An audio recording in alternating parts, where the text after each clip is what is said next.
On sentait monter l'angoisse à droite, ou plutôt à la droite de la droite, pour savoir qui était le candidat idéal. Il semblerait que ce ne soit pas Éric Zemmour. En tout cas, c'est ce que pensent de plus en plus d'adeptes du chroniqueur de CNews, et pour une raison simple.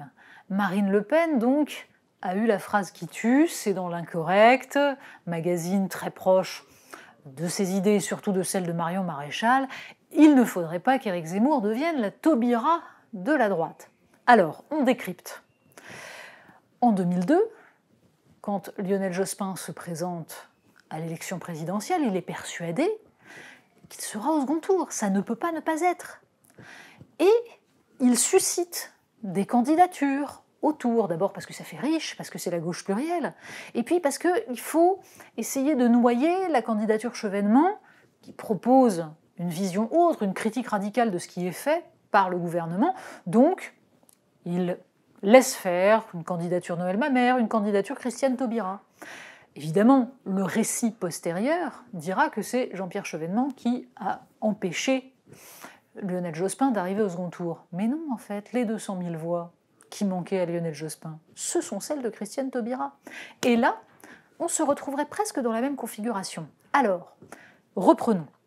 Depuis des années, une part de l'extrême droite et de la droite dure, qui se baptise elle-même droite hors les murs, donc orpheline de candidats, essaye de susciter une candidature autre, une candidature société civile. En fait, ce sont des gens qui ont intégré que le Front National puis Rassemblement National captent le vote de colère. Or, leur idée est que Marine Le Pen, par son nom même et par l'histoire du Rassemblement National, a atteint un plafond de verre. Une majorité de Français ne votera jamais pour le Rassemblement National. D'où cette idée de faire surgir quelqu'un qui serait un meilleur candidat, quelqu'un qui pourrait attirer au-delà de cet électorat du Rassemblement National, prendre sur lui, mais prendre aussi à droite, chez tous ceux qui ont l'impression qu'il ne se passe rien depuis longtemps chez les Républicains. Évidemment, cela nécessite d'avoir une figure un petit peu connue, un petit peu charismatique. L'idée serait que, évidemment, n'importe qui serait plus compétent que Marine Le Pen, ainsi qu'elle l'a prouvé lors du fameux débat du second tour de 2017, mais il faut quelqu'un qui attire. Or, Éric Zemmour a la surface médiatique. Mais a-t-il le potentiel électoral? C'est ce qui oscille depuis ces derniers mois. Certains le poussent autour de lui. D'autres ont conscience qu'une audience télé, ça n'est pas un potentiel électoral. Un sondage d'ailleurs de mesure de ce fameux potentiel l'a mis à 13%, au même niveau que Jean-Marie Bigard. Loin derrière, par exemple, le général de Villiers. Mais le problème n'est même pas là. Le problème d'abord est que, évidemment, surgiraient immédiatement des articles pour essayer de torpiller cette candidature. Et là, on sait que des médias comme Mediapart ne se priveraient pas. Mais surtout, donc, la question qui est en train aujourd'hui de déterminer le choix d'Éric Zemmour, c'est tout simplement la question de savoir si Marine Le Pen peut gagner. Ce qui n'était pas le cas il y a encore quelques mois.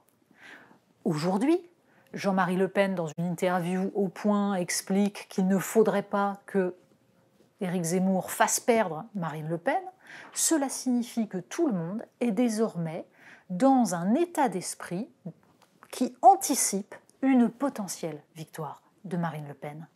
Et cette droite hors les murs, cette droite mécontente, cette droite qui a dit pique-pendre du Rassemblement national, commence à se préparer à l'idée qu'il pourrait y avoir des postes et une réussite de ce côté-là, et que ce serait quand même benet de faire échouer tout ça et d'empêcher Marine Le Pen d'être au second tour.